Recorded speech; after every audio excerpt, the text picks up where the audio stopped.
Hi friends, green আর্টে আপনাদের স্বাগত। বন্ধুরা, আজ চলে এসেছি কিছু সলিড খাবার নিয়ে, যেগুলো বর্ষার আগে আমি বছরে একবার প্রয়োগ করি আর বাকি টাইমে বাড়ির বানানো খাবারগুলোই দিই।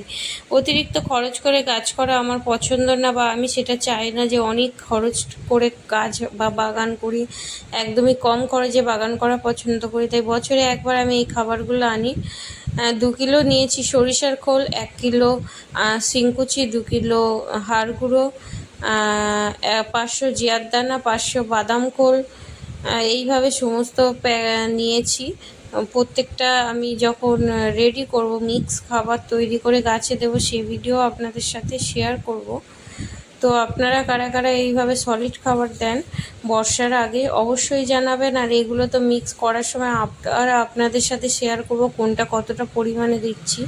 তো অবশ্যই করে বন্ধুরা দেখবেন, পাশে থাকবেন আর সাপোর্ট করবেন।